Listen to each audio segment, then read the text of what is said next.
suis Kin Jean-Charles. La Galerie Godet m'a invité à présenter mon travail. Il s'agit essentiellement de peinture. Il y a aussi plusieurs estampes qui ont été réalisées en sérigraphie et une série de sculptures, mais c'est principalement de la peinture. J'ai eu un baccalauréat scientifique, SSI, SPEMAT, enfin voilà, on était plutôt dans les chiffres. Je suis parti en Italie, étudier l'ingénierie civile. C'était pas vraiment fait pour moi, c'était trop théorique. Je suis revenu en France et c'est là que j'ai commencé à m'intéresser à l'art en général, quoi. Grâce à l'ingénierie civile, grâce aux plans qu'on fait, grâce au dessin technique, on a envie d'aller un petit peu plus loin et d'explorer d'autres choses. Donc je me suis inscrit aux Beaux-Arts. Par la suite, je me suis inscrit à l'Université de Strasbourg, puisque l'Université de Strasbourg en fait dispensait des cours de design. Donc c'était la possibilité pour moi d'étudier une discipline qui était pour le coup à mi-chemin entre une pratique artistique et quelque chose de très technique. Donc c'était le bon compromis. J'ai eu ma licence en art appliqué et en art visuel et petit à petit j'ai commencé à étudier l'architecture. J'ai choisi un master en fonction et je me suis diplômé dans cette filière-là, donc architecture et design. Après le diplôme, j'ai travaillé pour Foscarini, une entreprise italienne et une marque qui fait des luminaires de designers et d'architectes plutôt des rockstars quoi, pour le coup.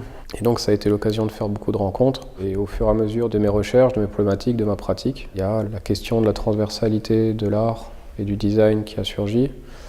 Et petit à petit, j'ai glissé finalement, un peu malgré moi, vers l'art. Et aujourd'hui, c'est la discipline à laquelle je me consacre le plus.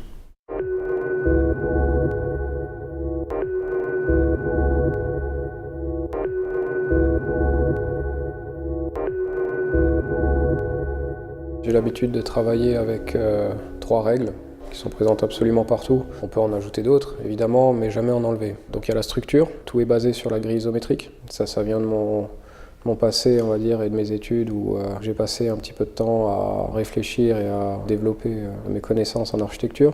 Il y a les couleurs, alors, si on peut appeler ça des couleurs, évidemment. Donc le blanc et le noir, avec 19 nuances de gris. Ces 19 nuances de gris ne sont pas là par hasard, elles sont créées avec une fréquence de 5% en 5%. C'est-à-dire qu'on va partir du noir qui va être le 100%, et on va, comme ça, les diluer jusqu'à arriver au blanc. Et enfin, le chiffre 5, ça vient de ma formation de designer, et pour le coup, c'est vraiment pour être fonctionnel, pour pouvoir changer d'échelle, pour pouvoir reproduire. Ça facilite les calculs, et donc ça m'aide bien, quoi.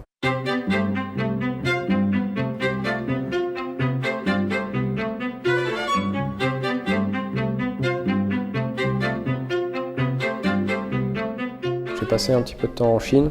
J'ai fait une résidence d'artiste pendant un petit moment et c'est vrai que là-bas, j'ai commencé à travailler sur toile. Alors c'était très vite assez compliqué puisque les toiles devaient être tendues sur les châssis au départ.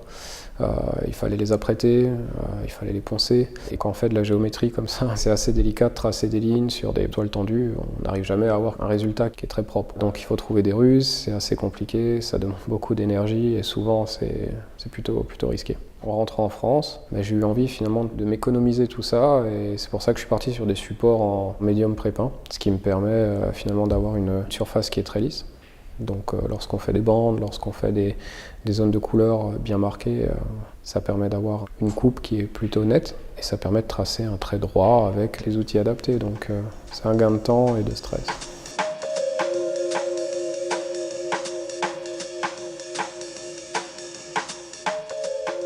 Si je n'utilise pas de couleurs, c'est pour une raison toute simple, c'est qu'il y a déjà tellement de choses à faire.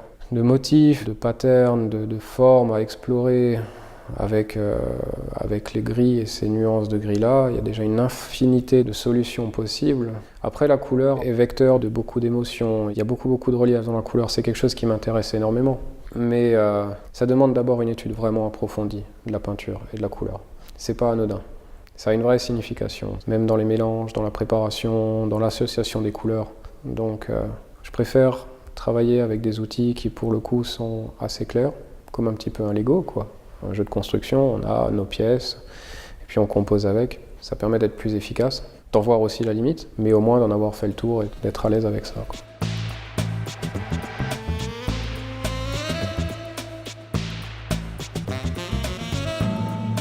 J'ai eu la chance en fait d'être contracté par l'entreprise Swatch en 2016 à Shanghai. J'avais été justement accueilli dans leur résidence. Ça a été une expérience vraiment très intéressante, c'était vraiment formidable.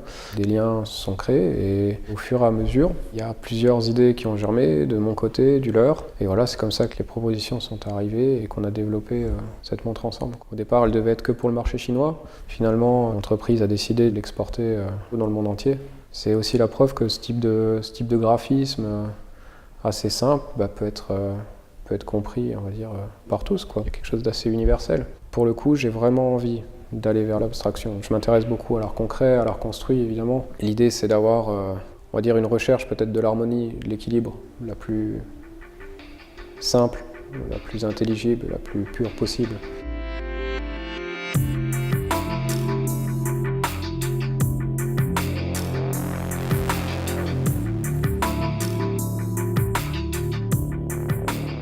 La peinture est forcément toujours un petit peu, ça transpire un petit peu le passé de la personne qui l'a fait, des fois c'est politique. Voilà, moi ce que j'ai envie de proposer, c'est de sortir de tout ça en fait. C'est pour ça que je pars sur des logiques très normées, avec des cahiers des charges. On est tellement habitué au récit, aux choses qui sont toutes faites, qu'on en oublie finalement un petit peu de penser par soi-même, de s'évader, de se faire sa propre opinion. Voilà. Là, pour le coup, ça reste libre de jugement, de sensation, d'appréhension, de compréhension. Il n'y a pas de message particulier. Je ne veux pas avoir cette prétention-là. C'est des propositions. Si quelqu'un il sent, je ne sais pas moi, de la joie, de la colère, une harmonie, de la sympathie ou du dégoût, tant mieux. C'est le dialogue qui est important. C'est cet échange avec l'œuvre. On a trop l'habitude de nous dire ce qu'on a à faire, comment le faire. Donc, on va laisser les gens s'inspirer.